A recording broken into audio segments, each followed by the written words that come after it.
Our first speaker is James Underwood of James Underwood and Associates. Many of you in the room would know James. He has been the leading consultant in financial management, strategy and so on in the aged care sector for 22 to 25 years. James is going to look at a behind-the-scenes review of where we are with aged care financing, aged care funding, and identify the challenges that may not be so obvious. So I'd like to invite James Underwood. Thank you very much. Lovely to be here. 4 years ago I was at the national conference and I sat through the entire thing and care wasn't noted once. At that point the whole idea of having care involved in retirement villages was anathema, or we went through the McCrindle research and we had that lovely presentation this morning, and it showed what the drivers were for people entering and considering and moving to retirement living, and 7 of the 8 were care and health related. It was the death of the spouse, the loss of your licence, your inability to maintain the home, your inability to maintain the garden, and so on. But nobody said, how are we going to assist these people within these retirement environments, and then having done so, how will we market it? Well, the landscape has changed. Care in retirement living is the future, and I'll show you some things that have come about as a result of Living Longer, Living Better, the government initiatives, that will put us so heavily in the headlights of care provision in all of our retirement living activities. And Chris, I've actually been in aged care for 33 years now. I started must have started in primary school. Now, what's happening? Funded home care is being doubled over 4 years. Big increase in fees in residential care. We brought in big ingoings in nursing homes for the first time. Consumer-directed care. CDC is going to be the biggest thing to ever happen in our sector. Much more than the changes that we had last year, where different fees came in for home care and for residential care. CDC is the game changer.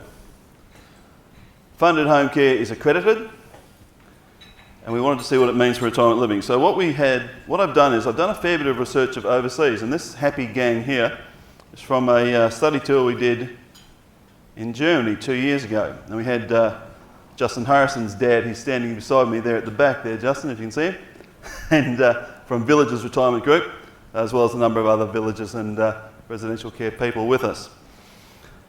We wanted to look at how the Germans go, because the Germans have had consumer-directed care for 20 years. Now, in Germany, because they've had consumer-directed care for 20 years, funded through LTCI, long-term care insurance,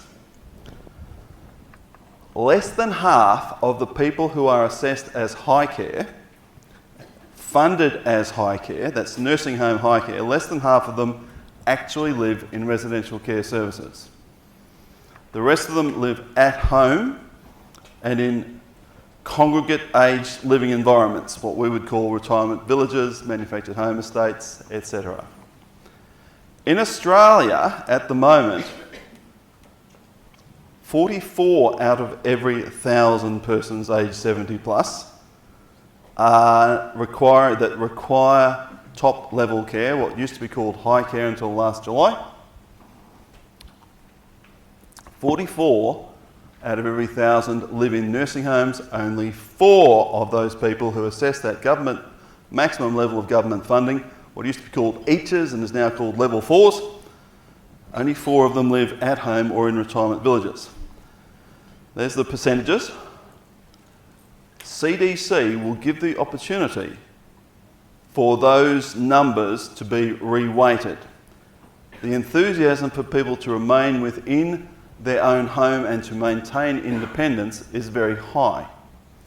The ideal place for home care to be delivered is often not in the home, despite the name. The ideal place for home care to be delivered is in retirement living activities, congregated aged housing activities. Here's some more stats. It just shows you that when you're bored and going through these figures later on, the German experience of having many more people staying in the community and accessing the money which was going to be where we are going to be from the 1st of July. That's a range for those of you who get bored and have a look at what a level 3 person is. Level 3 is nursing home, it's high care. And in Germany, those people at that level are in the community. Now the difference, Germans have had long-term care insurance and CDC for 20 years. We start on the 1st of July. A quote here from Chris, which I quite like. Thank you, Chris. The loss of need for residential care. You know, I go along to conferences. Are there any government people there? Okay, well, I go along to these things. They want us to build 8,000 new beds a year in nursing homes. The figures are there. They want us to get 80,000 new beds on the ground. We built 3,000 new beds in nursing homes last year, and our occupancy rate flatlined. Can you imagine what would happen in this country? We built 2,000 the year before. I'll show you the figures in a minute. We don't need all those beds. We definitely don't need, and the reason is people like you who've got retirement villages have got care and increasingly high levels of care being delivered into those villages, particularly through the home care program, which is about to change dramatically through CDC. Okay, if you increase the fees for things, it obviously has a consumer focus. People used to be able to get into nursing homes and pay $34.56 a day for the privilege of being there. They now would have to pay $500,000 or $750,000. Big ingoings. Government's effectively doubling our home care places. We've got interesting new providers and competition coming in from America. The home care providers, like Home Instead, always best care, just better care. These are from enormous franchises from overseas that are here delivering care, and they are going to be wonderful recipients of the benefits of CDC. Now, two other particular items I'd like you to look at. Discounting and brokering, or both. Discounting. When we heard Simon Owen speak today about that lovely village, you still here, Simon? That lovely village they've got in Albury. I actually have long worked for the major home care provider in Albury, and that provider had never managed to fill all the home care packages they had until Simon came along. And now we are providing, the home care provider is providing the care into that village to many of the people there, and one of the key drivers was discounting. All the people in that village, it is a rental village. People in there are not silver spooners. So we automatically discount the fee for home care to this much. Every person in that village pays that much as the fee. And unsurprisingly, the major home care provider in Albury now has all their packages filled. The other one is brokering. Brokering is absolutely essential, and many of your retirement villages will take advantage of brokering, which is now going to be automatic under the Consumer Directed Care Initiative. Finally, there's huge amounts of empty packages. The government has all these packages out there. There are about 55,000 packages in the country, and 5,600 of them, 12% of them, are empty. This is the figures as at 30 June last year. Since then, the government gave out another 6,600 packages. Occupancy rates are dreadful, and you and the old people who are within your services are able to take advantage of these empty packages in ways that will work for you and for them. You don't need to have your own packages. People come to me from retirement villages saying, please, James, help us put an application in to get some of these home care packages, thanks. It's very hard. There's 20 applicants for every one package that gets up. It's very difficult. You don't need your own packages. Use OPPs, other people's packages. There are so many of them, and they don't make a cent unless they have an occupant, unless they have a consumer in those packages. See the blue lines there? The blue line shows where home care has been. The red line shows where it's going to be in the next 4 years. It took us 22 years to get to 65,000 packages.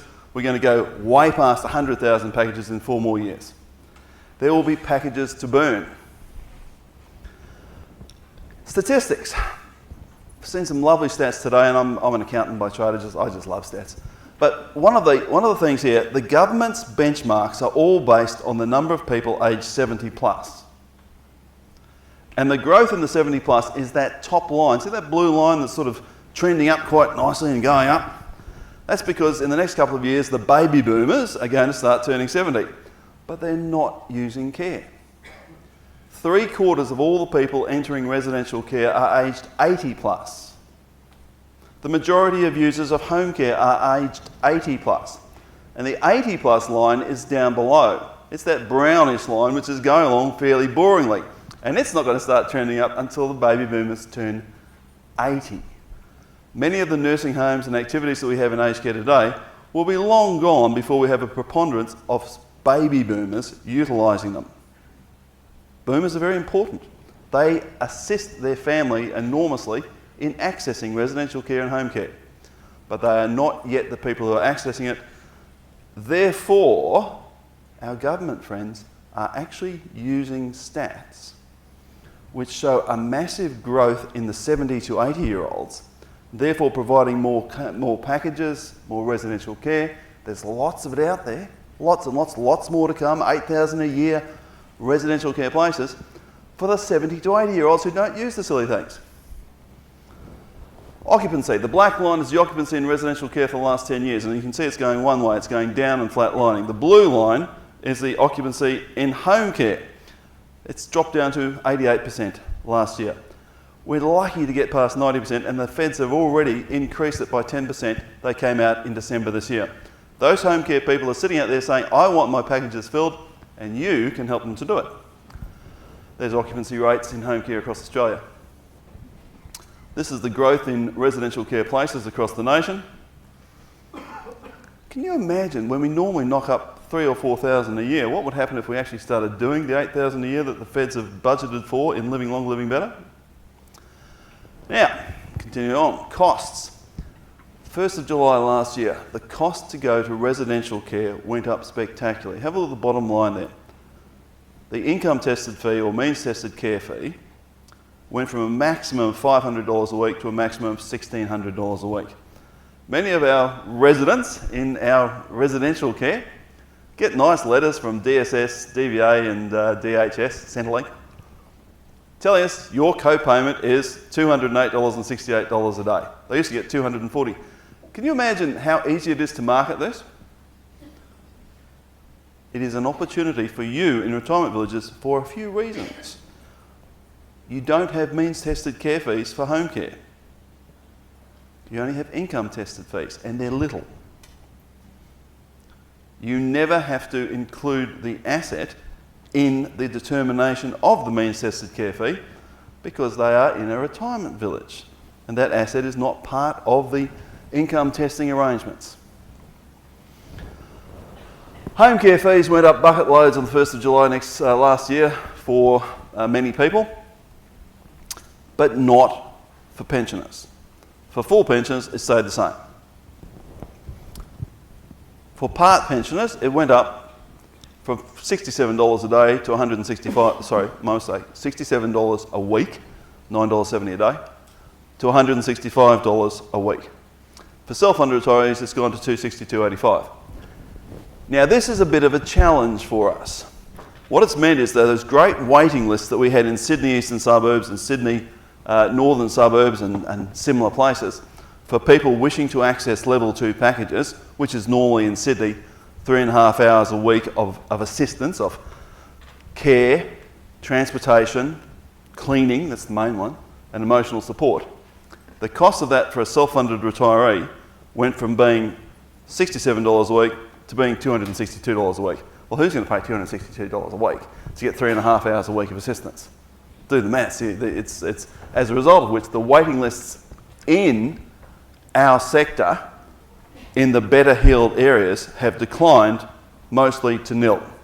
So we already had lousy occupancy in our home care, and now a main part of our target group has disappeared.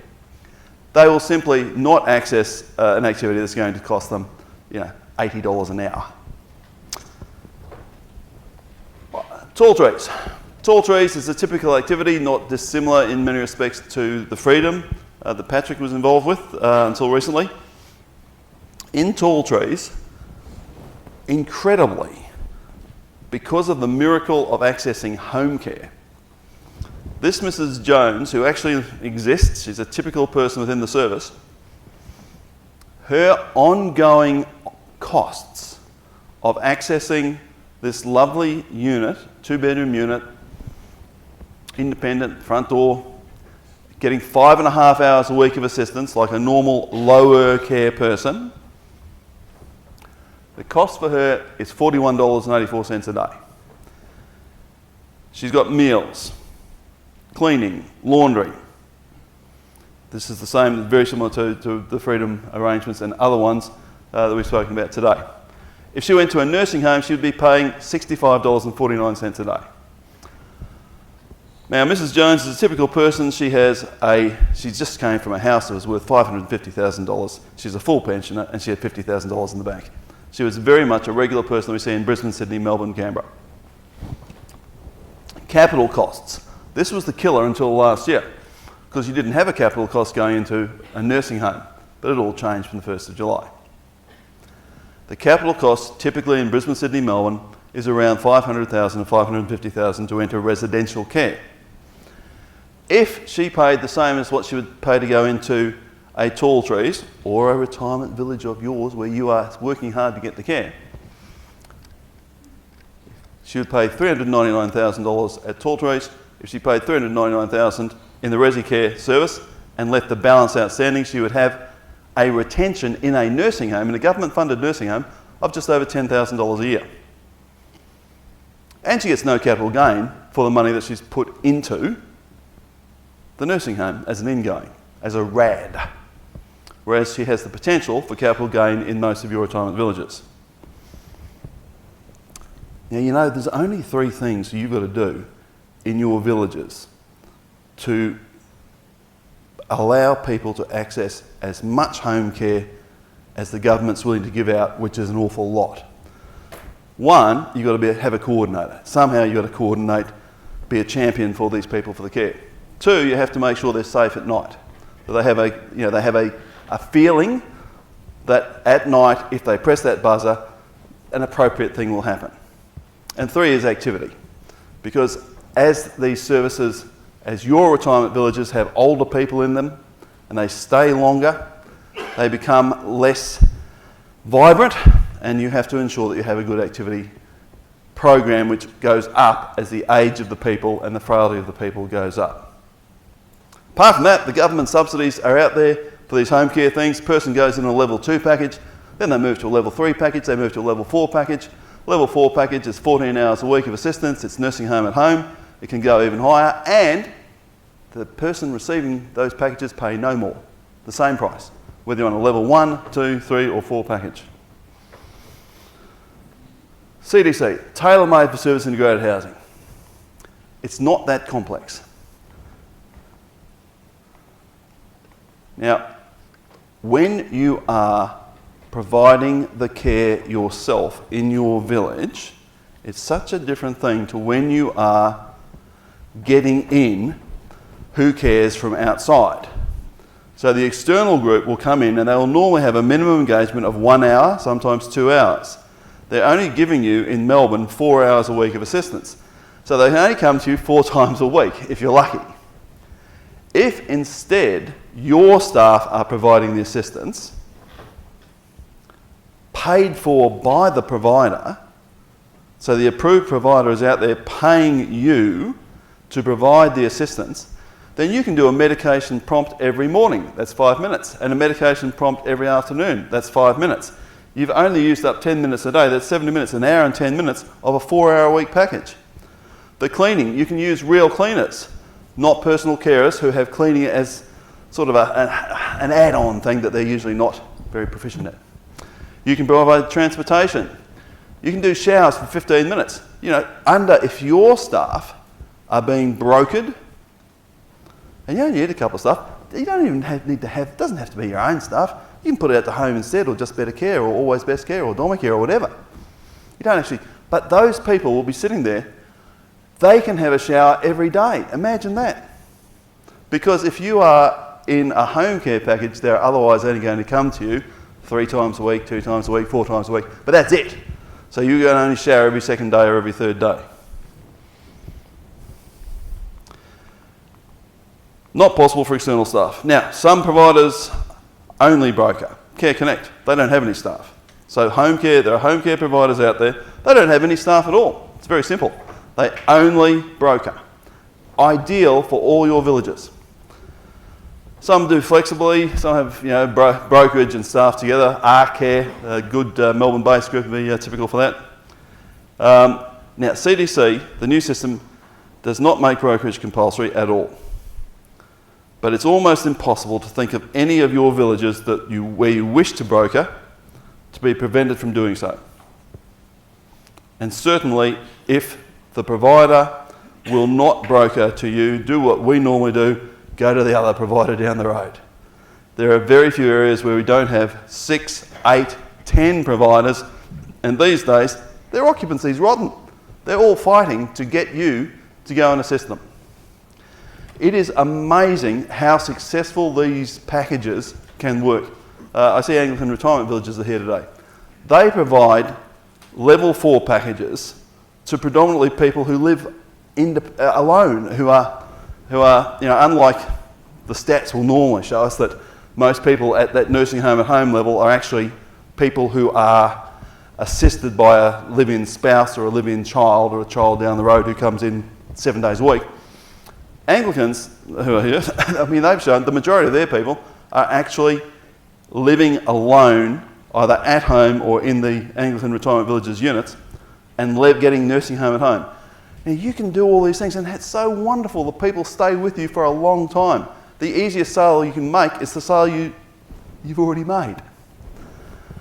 Discounting is absolutely essential, and if you go to a provider and the provider wants to charge full fare to pensioners, go to a different provider. Simple as that.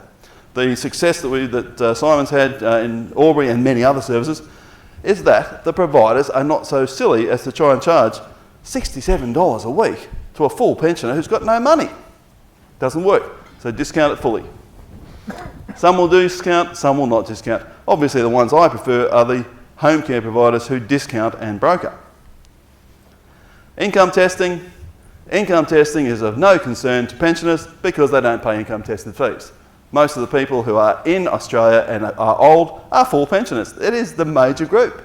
The next lot are the part pensioners. Many of them have only small income tested fees. The future, 50,000 extra home care places in the next 4 years. We will be lucky in the next 4 years to build 20,000 nursing home places. That would be 5,000 a year, and I can't see it, to be honest. But we will have 50,000 more home care packages. We will go to 110,000 packages. There's only 192,000 nursing home places in the country, and there's only about 180,000 retirement village places in the country. Now, in the old days, the government didn't let packages go to your villages because they thought everyone in a village was a silver spooner. We couldn't get them for love or money until the Retirement Villages Care Pilot, the RVCP, about 9 years ago. But now it's fine. There's lots of these packages all ready to go to your villages. What are they doing? LORCs. LORCs are the leisure-oriented retirement communities. That's like where we thought villages were in the old days. Service integrated housing is where I believe the future is. And when people are able to access this home care at a good cost or no cost, and do it with people championing for them, I always have trouble with that word, people helping them, the growth will be very strong. Big fee changes, and it all happens for every package in Australia by the 1st of July, on or before the 1st of July next year. Oh, sorry, the 1st of July this year. So it's like dynamite, and I'm just enjoying being involved in it, and I think for your activities, it's nothing short of magnificent opportunities. Thank you very much.